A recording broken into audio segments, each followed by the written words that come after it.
उन्हाच्या झळा माणसांप्रमाणेच आता वन्यजीवांना सुद्धा बसू लागल्यात। चंद्रपूर जिल्ह्यातल्या ताडोबा अंधारी व्याघ्र प्रकल्पातले प्राणी पाणवठ्यांकडे आता धाव घेऊ लागलेत।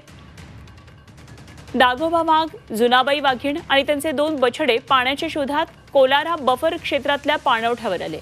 वन्यजीव छायाचित्रकार इंद्रजित मडावी यांनी हे वाघोबाचं कुटुंब कॅमेरामध्ये चित्रित केलंय।